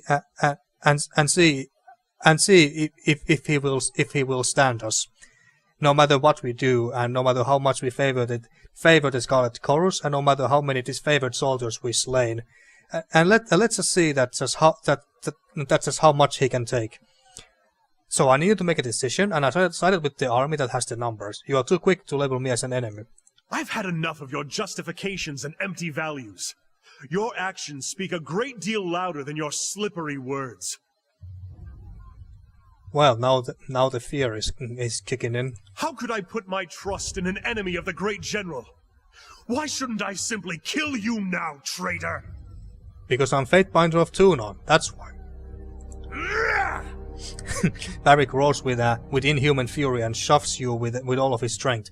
He raises his hands as if to strangle you, and then lowers them, trembling with restraint. No, you aren't worth it. I have too much to accomplish in service to the great general to deal with you now. When we meet in the field of battle, I won't have any reservations about cutting off your breath. You do realize that you struck an agent of the court, don't you? Yeah, my thought exactly, but I'm more into this. Punch Barrick in the gut. Barrick takes the blow with only the slightest grunt of displeasure. He rises to full height, towering overhead like a statue of iron. Now that I have your attention, submit. Only I have the strength to break this siege. Yeah, now that I have your attention, submit. You are incompetent, and this war will take you like a row of wheat before the scythe. You would put your trust in thieves and rapists before the Archon of war. Well, yeah, you got a point there, but my character has so many things in common with these so-called thieves and rapists and murderers and stuff. But yeah. But I will allow that this stalemate has drawn on for too long, and your influence has been felt. I will remain at your side, if only to see this edict undone. Beyond that is anyone's guess. Alright, fair enough. The voice of Nerad has already departed for camp, and I'm headed there now. Come join us. We would be honored to have you join us for the assault. He lets out a wicked chuckle as he turns to depart. I mean, not like there's anything left for you here. Well, yeah, that's a good point. So we have to go to the camp next. New quest, assault the citadel. Okay, so I'm gonna end this episode here now, obviously. I've been playing quite a long. Almost, it feels like I've been playing for... Yeah, I think I've been playing for 2 hours. Almost, at least. So in the next episode we are gonna do this quest. Assault on the citadel. The attack on Vendrien's citadel is underway, and the fate of the siege will soon be decided. Help Kairos' forces take the fortress and gain control of the valley. Speak with Fifth Eye. You have made your side known in the confrontation you witnessed between the two archons. Speak with Fifth Eye at the Scarlet Chorus camp to begin the assault. Oh, and one more thing. And one thing that was kind of surprised and a little bit disappointed at that confrontation in the tent was that I remember watching this one guy's let's play where he also sided with the Scarlet Chorus, and you remember this grave? Let's get the map. You remember this grave over here, and that was Graven Ash's son. Well, actually, it turned out that it was the voice of Nerad who killed his son. I don't know. Maybe I guess he wanted to interrogate him or something like that. I don't remember exactly the reason why he tortured and killed him. But that was the last drop for Graven Ash, and he was like, "You sick fuck, get the fuck out of my tent!" And then he raised his maul over his head and was about to strike, just like earlier. But here, for some reason, the voice of Nerad did not bring that up, and I don't know why. Maybe if I had brought up some different dialogue options there, then maybe the voice of Nerad would have brought up Graven Ash's son there. I don't know why he didn't bring up here, and I'm a bit disappointed about that. But anyway, so I'm gonna end this episode here, and in the next episode we will start the siege on the Citadel and take over the Ascension Hall. So, thank you for watching once again, and see you next time for more Tyranny.